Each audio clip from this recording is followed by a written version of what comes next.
Bonjour Christelle Caillouf. Bonjour Bruno, bonjour à tous. C'est une nouvelle journée de mobilisation contre la réforme du Code du travail à l'initiative des syndicats. CGT, FO et Solidaire. Didier Jousse, secrétaire départemental de la CGT, est l'invité de France Bleu Maine. Didier Jousse, bonjour. Bonjour. Une nouvelle journée donc de mobilisation et pourtant certaines ordonnances sur la réforme du travail sont déjà entrées en vigueur. Ça vaut le coup encore de se mobiliser ? Oui, tout à fait, ça vaut le coup, bien entendu. Alors, je note que c'est la 4e journée de mobilisation interprofessionnelle contre les ordonnances Macron. Et, il y a eu aussi en plus celle des fonctionnaires et des retraités. Tout à fait, donc puissante mobilisation d'ailleurs des fonctionnaires dans un cadre unitaire très large puisque l'ensemble des organisations syndicales de fonctionnaires appelaient à l'action ce jour-là. Et une puissante aussi journée de mobilisation des retraités, 3 fois plus de manifestants que lors des actions précédentes.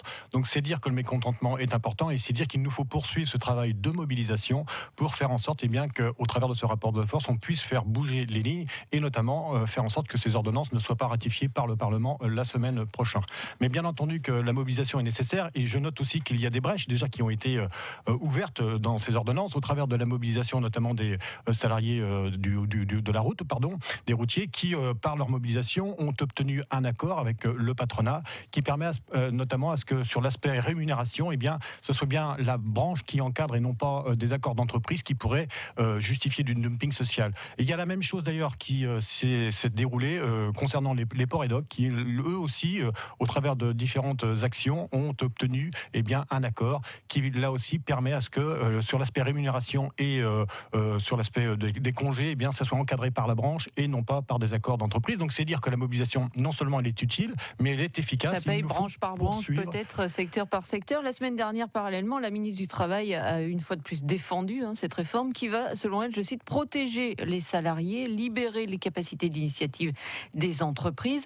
Une vision, bien évidemment, que ne partagent pas les syndicats. C'est quoi les dangers de ces réformes ? Les dangers sont multiples. Déjà, du point de vue de la représentation du personnel, ces ordonnances vont se traduire par la mise en place de comités social et économiques qui va diminuer de façon très importante le nombre de représentants du personnel, qui va remettre en cause certaines prérogatives, notamment celles des délégués du personnel, mais surtout, je dirais, celles qui concernent les comités d'hygiène de sécurité du travail.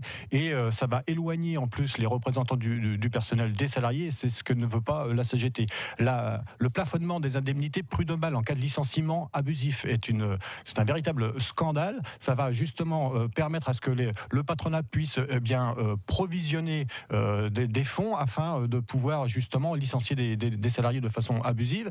Et je dirais aussi sur la partie licenciement économique, maintenant, une entreprise pourra justifier la fermeture d'un site avec l'examen de la situation financière à l'échelle nationale et non plus internationale, alors qu'on sait que des groupes à l'échelle internationale dégagent beaucoup de bénéfices, mais justifient par des jeux d'écriture la fermeture de sites, surtout si on examine les choses que à l'échelle nationale. Vous défendez ça avec passion, Didier Jousse, c'est secrétaire départemental de la CGT en Sarthe, sauf que sur le terrain, dans la rue, il y a quand même de moins en moins de monde, de manifestants. On est à moins de 2 mois de Noël. Quel est le climat social ? Comment vous le définiriez aujourd'hui, vous, en Sarthe, vis-à-vis des salariés que vous côtoyez tous les jours ? Alors, qu'est-ce qu'ils vous disent ? Déjà, je crois qu'il faut aussi regarder les enquêtes d'opinion. La politique menée par le gouvernement Macron est très impopulaire. Et il y a quand même 57% des Français qui soutiennent les mobilisations syndicales. Donc ça, c'est un point d'appui. On le constate d'ailleurs quotidiennement dans les entreprises par les échanges que nous avons avec les salariés. Alors après, par exemple ?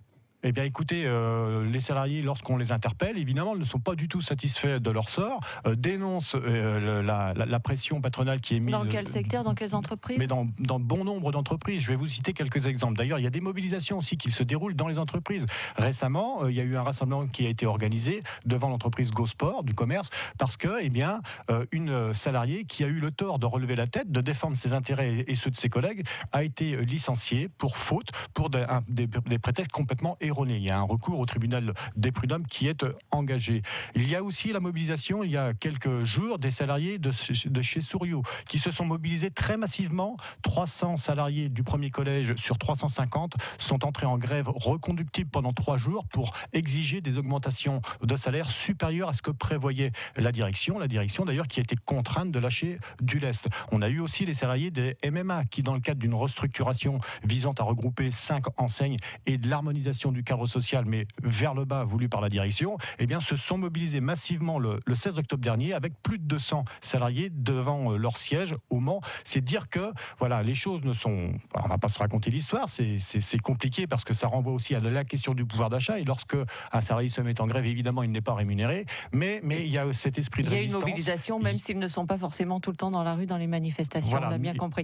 Didier Jousse, secrétaire départemental de la CGT, merci d'avoir été notre invité ce matin sur France Bleu Maine. Je rappelle le départ de la manifestation, c'est à 10h devant le Palais des Congrès. Vous emprunterez ensuite les rues d'Arcole, Pasteur, rue de la Galère pour faire une petite pause devant le siège du MEDEF, puis ensuite les rues Pierre Mendès François Mitterrand, et vous terminerez le cortège devant la préfecture. Merci à vous, belle journée. Merci.